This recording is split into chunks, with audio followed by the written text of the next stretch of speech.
Hi guys, it's me. I realized I wasn't really looking in the camera. I recorded a little bit and felt like you guys wouldn't listen much because I'm staring off into space. Actually, I was looking at a tree branch and I might veer off. I'm sorry. I have an issue with looking directly in the camera. I don't know why. But the topic today was sitting in silence. Um, Sometimes the hustle and bustle of life, you get overwhelmed with the noise or someone else's opinion or a job you don't like, or you just have so much going on that you don't stop. You don't stop and sit in the silence. And through what I've been through in the past, I have learned a lot of hard lessons. And one of those hard lessons was sitting in silence. Because if you sit in the silence, you're shutting off all the distractions around you. And you're shutting off all the people that are telling you something different. And you're listening to yourself. And for me, I'm listening to God.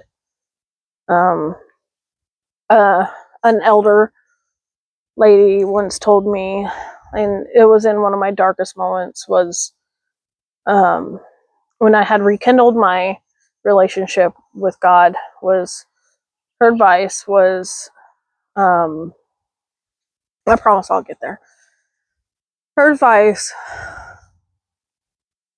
was, if you're always talking during prayer, then you're not listening. And listening to God is a very important part of life. It's very important with your relationship and your walk. And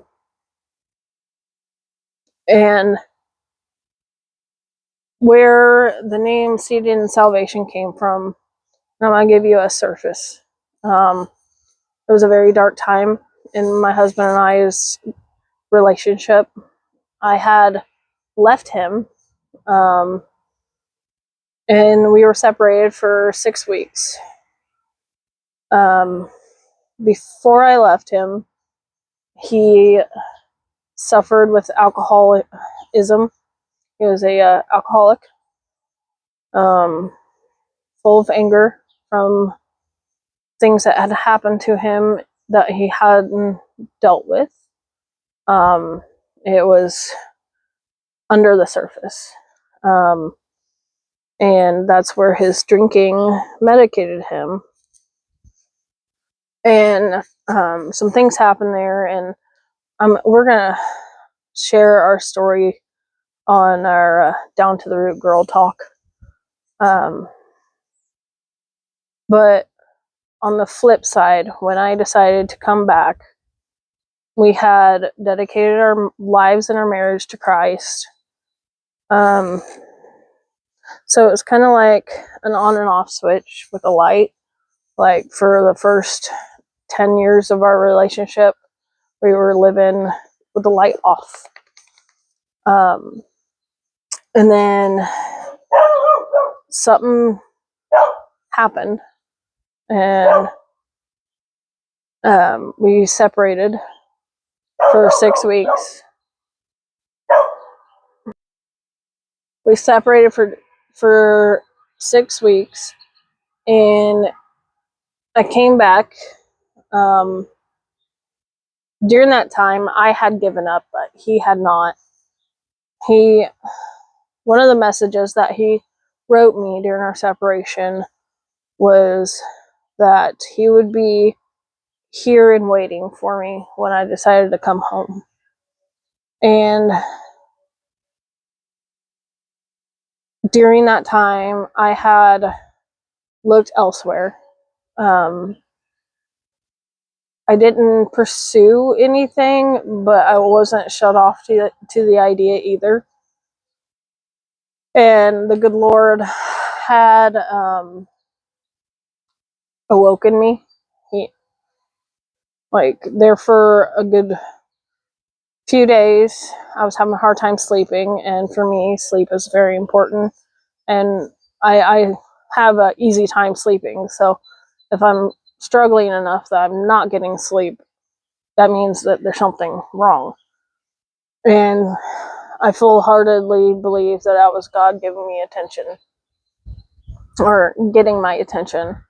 And I woke up one morning and I said, you know what? I think I'm to the point I need to see him. I need to meet with him. And I didn't really know where it was going. Like, I think in my original intent, it was to like meet face to face and end it. But that night, when we met up, and like I said, we're gonna go into a much deeper story between him and I together on our other channel. But when I met with him that night, he sat in the car, and for the first time, I seen God sit with him, and he was a completely different person. And I didn't know that when I had left him, he completely cold turkey quit drinking. He said, you know what, it's not worth my marriage. So he stopped. And I think that's where the gift of stubbornness comes into play for him. And shortly after we got back together, I got hurt at work. And so he was being the darling angel that he is, and supported me and said, you know what, honey, come home and get better. And so I came home and tried to work the garden through an injury that did not pan out well. It died. It really did, unfortunately. But there was a lot of lessons learned last year. And I had this big goal for Seated in Salvation to help feed families, because groceries were astronomical, still are pretty high. And I wanted to make a difference, even with my little farm stand at the end of the driveway. Just here, take a tomato, take a cucumber, take something to help. Like, let me help you. Let me show you the love of God through a farm stand. And that's really where I felt like it was going. However, the garden died. And for a minute, I questioned God, is that really the direction you wanted me to go? I undoubtedly, wholeheartedly followed you, and it died.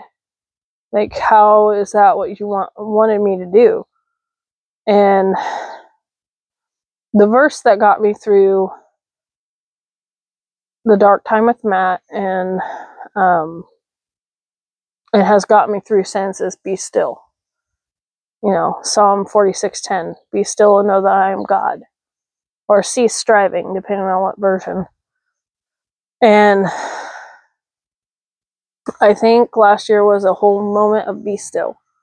It's not your time yet.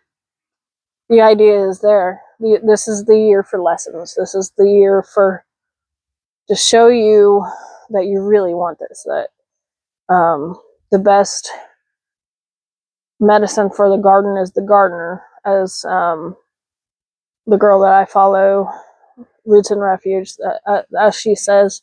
And that has been crucial in my thinking when I go about the garden, is the best medicine for the garden is the gardener. And I wasn't well. I was pushing myself too hard because I wanted to make up for the guilt of leaving him. I wanted to show him that I still served a purpose, even though I was injured. And he didn't need that. He didn't expect that out of me.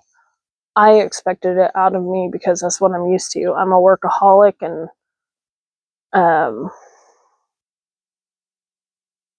it it took a big hit on my pride to not be able to work the way I was able to. I know there's a lot of people out there that can relate to it.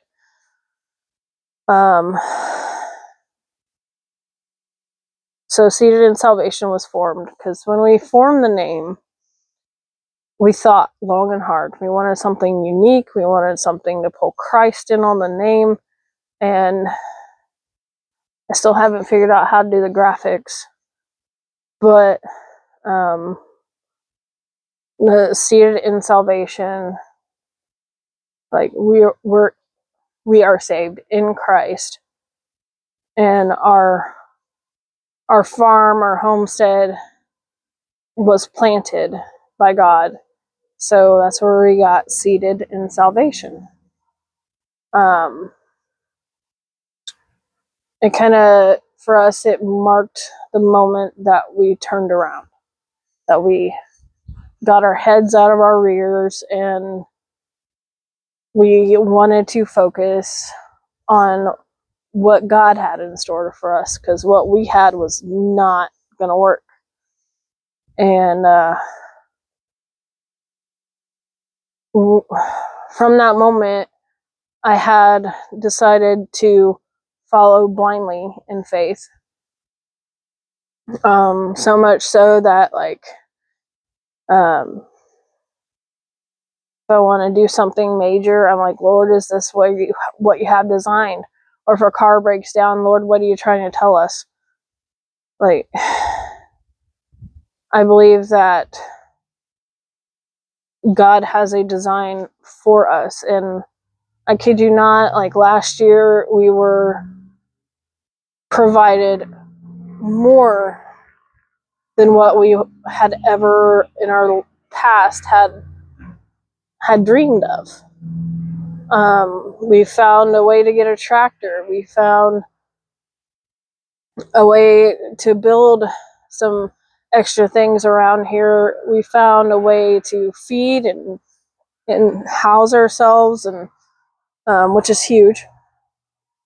A little bit of our past, we've always struggled to make ends meet, and here we are last year, like starting the journey of everything we need and want is provided for. And the Lord had provided one time after another, and it was just astounding.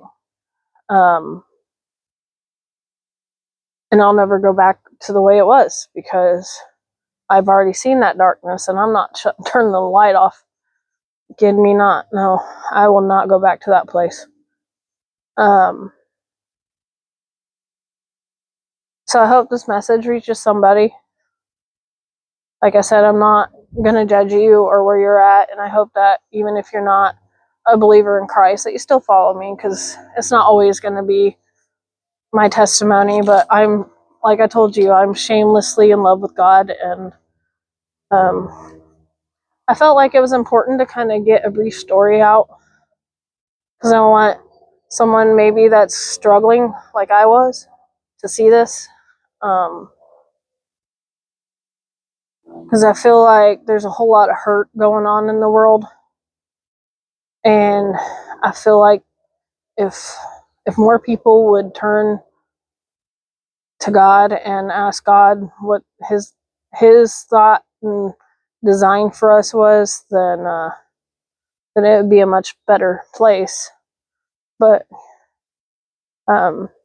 we also have this thing called free will, and that's okay that some people exercise it, but I hope that maybe me being genuine and realizing you have a friend in me. I don't know you, I don't know who you are or where you're at in life, and I don't care what you believe or who you believe in or anything like that. I love you, like, because my Creator loves you, and I'm firm on the belief that no sin is too big for the God I serve, and so I think like that. you know. Like, it's not my place to be judgmental. It's not my place to tell you how wrong you are. That is not my place at all. And I feel like if more people thought that way, it'd be a better place, better world. But, you know, we have to be different, otherwise it'd be boring, right? So I just wanted to check in with you guys, maybe give, you know, put another video there for me to watch later. So I do like hearing myself, because I have attention problems and sometimes I forget what I say, so this helps me too. Well, as always, I love you guys, and have a great day.